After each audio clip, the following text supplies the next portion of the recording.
a measure of a really good marketing person is somebody who's just curious, because you see things and you're like, oh, that's interesting. And you can get distracted. Just always step back, always step back. So sort of not getting lost in the data and trying to be that sort of interpreter for others and telling that story as coherently as possible, I think is my top tip.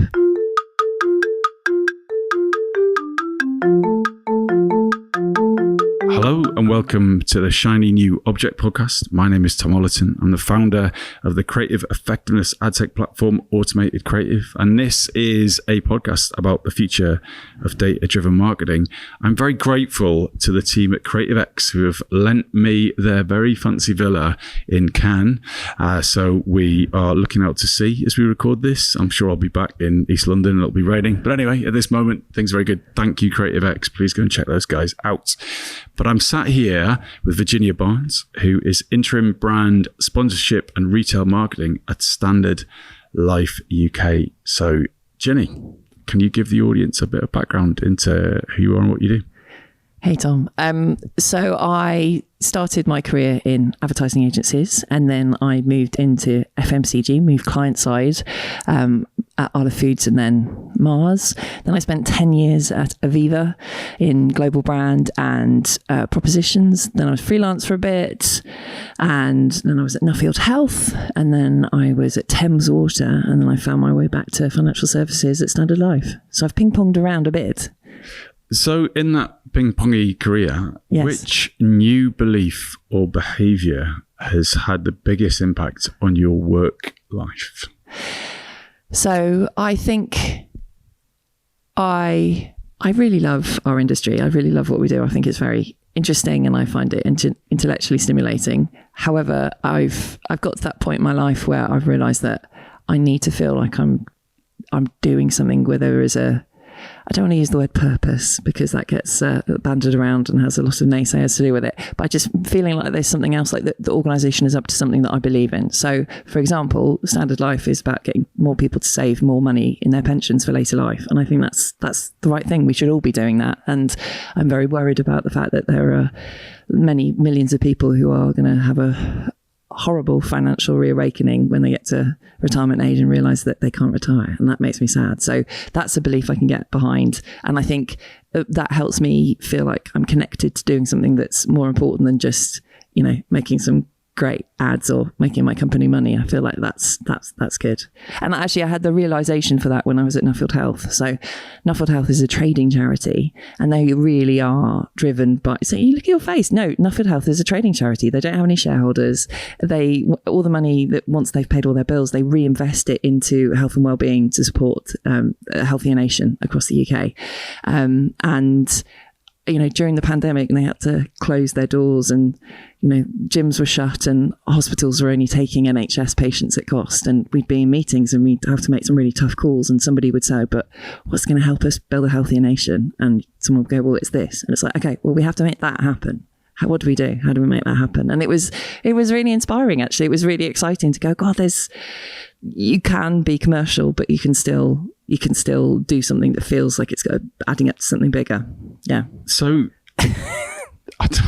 that's quite moving. I massively respect that. And I definitely don't think you should step away from the word purpose just because someone else thinks it's a stupid word. That's their problem. If that means something to you, then, what followed you using that word is, you know, you're not bandying it around for the hell of it. So. No, I think that's the thing. It's like so many things in our industry where there is something is declared to be brilliant, and loads of people go, it's brilliant, and then the naysayers come in and go, no, it's terrible, and then they argue on either side of it. And that's what happens with everything. It's a term, a technology, and you like just everything. That's how our industry. And also, do you know what our industry also does is, with something's really bad, do you know what they do? They make a campaign about it. And you're just like, honestly, guys, like that's not the way to solve the world's problems, is to make a campaign. But anyway. Do you know, I've had a few conversations rattling around my head being here, and what one person said to me is that the entire marketing journalism ecosystem is based on novelty, right? Like it's like, look at this new thing, because it's the only thing that's going to drive a click, because they can't have a headline that goes, well, P&G grew their market share because they just did what they've always done. No one's going to read that article, right? So there's this kind of novelty that's whipped up, and then there's this other supplier who will also remain nameless, and what they do is they match make brands with startups, right? And they were saying it's ridiculous because you see this stuff in the press, and then this new, whatever you call it, like novelty stuff, and then that whips up this interest in a new thing, as you suggested, and then they get the brief going, we need to find startups to do this new thing. So the power of our own media to whip up interesting things that no one actually necessarily needs is quite, so there's this kind of cascade of like oddness, and I haven't quite got my head around it. We're getting massively off topic, but I think it's very different doing podcasts in person, I've realized this week. Anyway, back on track. Right. So it's a purpose-driven career, and that's your belief, and that makes your work life better, which is fantastic. So let's go back to the nitty-gritty now. So you're working for the right business for the right reason, but what is a marketing tip when it comes to data-driven marketing that you find yourself sharing most often? I think so. The tip I always give is just always step back. Always step back. What are we trying to do here? What's the ultimate objective? What really matters? Because I think often you can get really sucked into the nitty-gritty and the detail, and you can miss the woods for the trees, if that's the right way round. I can't, or the trees for the woods, whatever. You know what I'm trying to say is that you have to take a step back and remind yourself, what is the thing we're actually trying to do here? Because often, I was talking to somebody yesterday about the fact that I think a measure of a really good marketing person is somebody who's just curious, because you see things and you're like, oh, that's interesting. Why is that? Why is that like that? Why is that like that? And you can get distracted. You can, if you follow up all those little leads, all those little Poirot cues, you can get lost. So you have to just remind yourself of what we're trying to achieve here. What are the things that I can tell a coherent story about what's happening? And I think so much of our job as marketing people often is about explaining what we do to others around us, particularly for funding elsewhere in the business. So sort of not getting lost in the data and trying to be that sort of interpreter for others and telling that story as coherently as possible, I think is my top tip.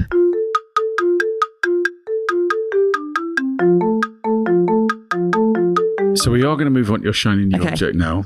Back on brief. Okay. And your shiny new object is qualitative research in a digital age. Yes.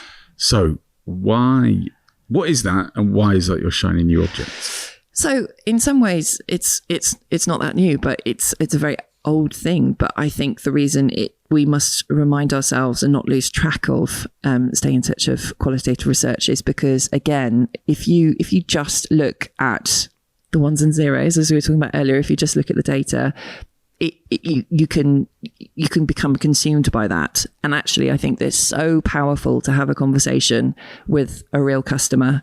It can be one-on-one. It can be, I don't know about you, but the number of times I end up sitting next to somebody on a dinner party. For goodness sake, I have bored so many young people about pensions here in Cannes. Honestly, after about 3 glasses of wine, I'm like, what, are you saving enough for your future? Anyway, I'm now distracting myself from the conversation. But my shiny new object is always remember to get back to customers. Customers have the answer, always, always. So you just got to keep talking to them and not forget that there are real people at the end of our efforts and our campaigns. And I suppose, because of technology, you don't have to spend £1,000 and sit in a dark room behind a one-way mirror and watch people talk for an evening. You can actually, there's so many different ways you can still get that sort of qual insight in terms of, you can do qual research over sort of, I want to say Zoom, but I don't think that's the right platform. But this is similar sort of remote video. You can watch people using your product live. There's so many different ways, but there's nothing like real customers, real-time data, how people actually use things or go about. It's not the way you design it to be. You just get so much knowledge, and I think that real insight is just gives you a new dimension of understanding. Can you give me an example of when you've done this where it's been useful and informative? Yes. So I suppose my I've always loved a bit. I have to say, I have always loved a bit of core research. It's the reason why I remember being a graduate actually in advertising agencies. And I remember one of my first brands was Caesar dog food. And I remember sitting in a dark room behind a two-way mirror, watching these people talking about, Billy doesn't like fish on Tuesdays and stuff, and just being like, oh my God, Billy was a dog, by the way, just for clarification, and just saying, oh, this is amazing. I love this. And then I suppose my career changed and things moved on, and I'd kind of forgotten about it. And then in my last role at Aviva, where I was global head of customer propositions, I remember we were doing some innovation work in Turkey, and we were trying to design some long-term savings products, and the data was telling us that people were having fewer children. And that's the thing, the data tells you what's happening, not necessarily why. Because then we did the qual research, and it transpires that the reason people are having fewer children is because sort of middle class people in Turkey were worried about the school system, so having fewer children so they could pay to put those children into private schools, which is really interesting. But suddenly is an idea, is something you can use from a product proposition development point of view. And suddenly it's not just exactly how to position it, how to frame it, how to talk about it, what levers to pull as you're marketing it as well. Then it's, we would have missed that. We would have missed that if all we'd seen was the data on the page. So spiritually, I agree with you. Yes. However, there's going to be someone listening to this thinking, right, I'm on the performance team of, I don't know, whatever performance-based brand, and there's a serious team and an investment, and it's their job to, bump up the click-through rate, or reduce the CPA, or increase marketing effectiveness, and they're going, well, Jenny, that's all very lovely, but I've got to shift my ones and zeros here. So, how would you advise a performance marketer who's living in a spreadsheet to be a better performance marketer by using that advice? Well, I think they're exactly the kind of people who can benefit from this most. So I don't think that. Is there someone else in your if there's someone else in your organization who is doing some core research, can you go along? Can you listen in? Or you don't even need to do it genuinely. You can do it for very little money. It's a time investment, not a money investment. But I promise you can be in the most performance role in the world. Have a conversation with a real customer about how they go about choosing, what decision making they go through, what thoughts are going through their head. They will learn something about, the language that their customer uses as they're describing their purchasing, or what they're thinking about how come you decided to make that choice? What were you searching for? What triggered you to think about it in the first place? I bet you there will be something that will add a new dimension that you would have missed otherwise.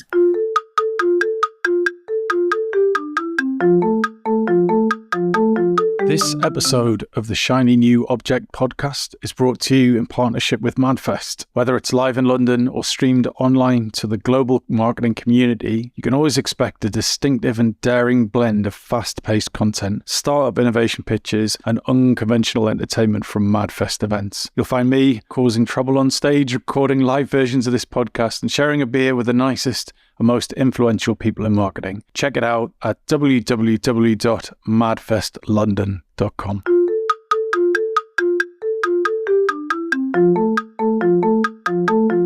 So what I'm trying to work out is a little bit more about the how. Right? Okay. So I get the value. Yeah. Why you would do that, but for someone who's like, I'm a traditional performance marketer. I don't do that stuff. How do you get started? Is it having the questions? Do you put all your time on getting the right audience? Like, what is your? Say someone's inspired by this and they go, right, I'm going to go and do it, like, and use those remote tools that you're talking about. Yeah. What kind of mindset, what are the kind of early steps you need to take to make sure that your qualitative research is useful?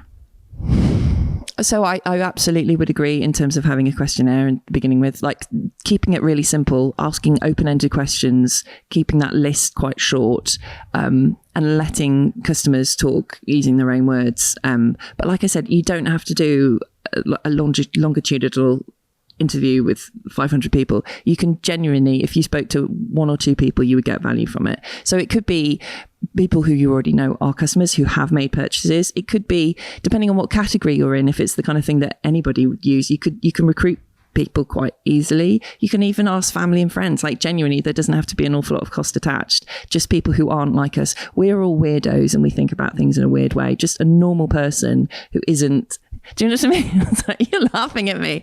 But I say this all the time. No one who's got anything professionally to do with our industry, just a normal person, taught me about why did, go home and talk to your mum and dad and be like, so why did you make that decision? How did you get that?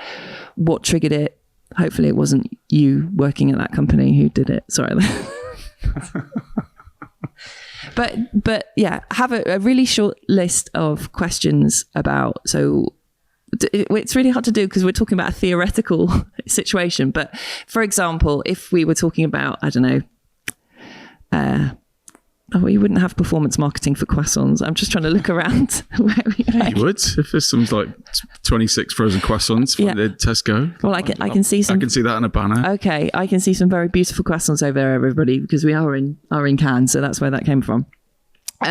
So for example, if it was performance marketing for croissants, you would find some people who have bought croissants from you and just ask them if they're up for conversation. Or genuinely, you could talk to people in your network who are not involved in the industry if you don't have the ability to go to a third party and source them in that way.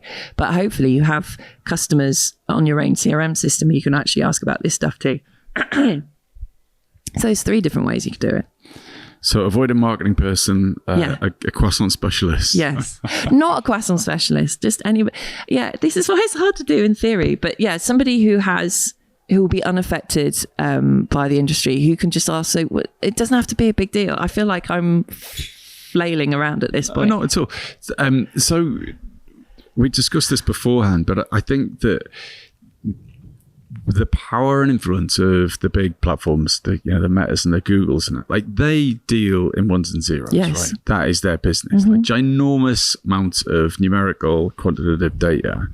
So it's not in their interests to do for brands to do this, and they'll fly you out to Cannes, they'll stick you on their beach or on their yacht, and they'll be, look, we've got this new AI thing, and all you've got to do is sneeze and you'll create a campaign and all this kind of stuff. But what you're talking about is graft, and as you say, it's not necessarily a cash investment, but it's stopping the day-to-day, and it's going speaking to someone directly. So how do you cope with that when, you're here at Cannes, there's like a huge long beach full of tech suppliers who will be throwing ones and zeros at you, pretty much all of them. So what is the mindset that you would recommend someone listening to this podcast to go, right, okay, it's great, you've got these incredibly forceful, powerful machines, but yes, we do also need to speak to people. How do you get the balance right? Is it once a week, once a month, every day? Oh gosh, so I don't think it needs to be every day. I think it's, I'm not suggesting that, a huge amount of your time is still involved with those ones and zeros and talking to Google and Meta and so on. I'm not disparaging that. I'm just thinking that there is a different color in your paint palette that you have access to. And I think it would be a shame if you never access that, because in my experience, you always learn something else. And also, if I'm being a little bit cynical, if all you ever do is just don't ever get your source of truth from like 1 or 2 places, try and find different, try and verify that information from different sources as much as you can. And that's all it is. Is sort of talking to real customers. You will, you'll see what you're looking at. You'll see your problem from a new perspective, and you'll get new insight. Yeah. And how important is the soft kind of tonal stuff? So you've sent out a survey monkey, right, to 50 people, 100 people. Yeah. And you get a bunch of questions, you get spreadsheets, whatever, graphs. How important is that versus hearing the change in tone in someone's voice? Yeah. Like, yes. As I said, I used to do this podcast face to face, and then COVID happened, and I'm like, it's so efficient. I can just do it remotely, but it's completely different experience. I'm picking up everything from you versus what you choose to share on a Zoom call. So I'm curious to know, how important is that, listening to the change in pace, the tone, the facial reactions? Because none of that you can't really write that down. No. And you feel it. Yeah. So I would advocate the latter, as in talking to real people, seeing the qualitative side of it rather than necessarily doing a Survey Monkey, because of exactly what you just said, is that I think you miss out so much. If you're going to talk to a customer, sending out a survey is not the same thing. Like, that's really valuable, and it's another data source actually if you wanted to do that. But what I mean is having real conversations, or watching the way customers really use your products, or how make those purchases over Zoom or whatever the platform is. I can't remember. But yeah, I think that those nuances, and it's because what's difficult, especially even in performance marketing, is that we all think you can be led down the path of believing it's all very rational, and it's not. You know, people make split decisions in the moment. Why did you click on that rather than that? Why did you follow that link through when you didn't click? Do you know what I mean? It's sort of understanding. You can't just ask people to rationally explain what they do, because they will give you reasons, but it's not necessarily the truth. So I think actually you have to watching people's reactions, I mean, I keep talking about being Poirot here, but there are subtle differences in terms of how people respond to stuff, and you can see if someone's making up a reason rather than actually genuinely has it, she says. Right.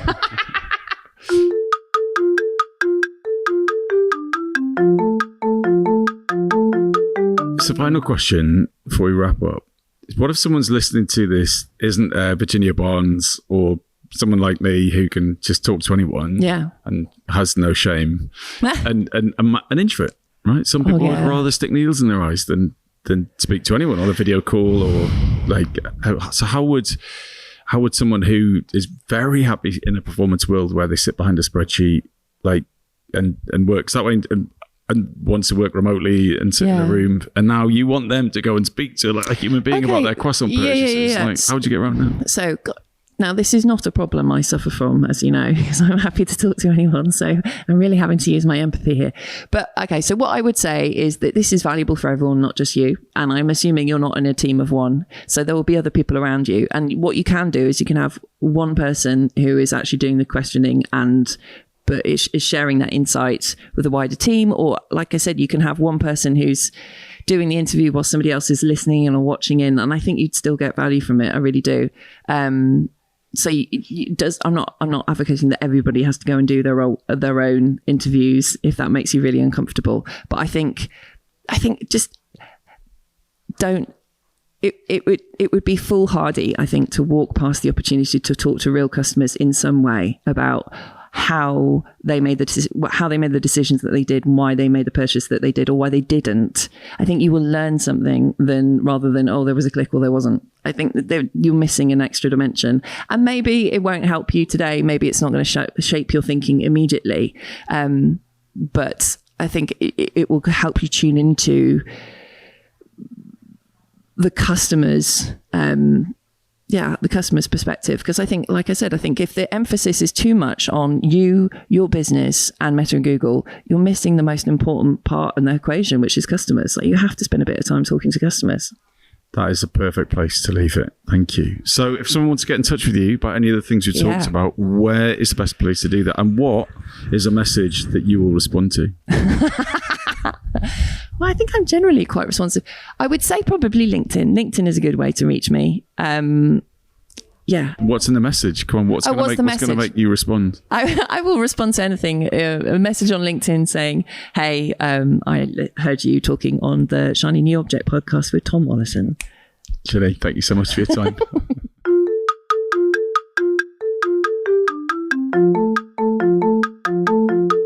Hi.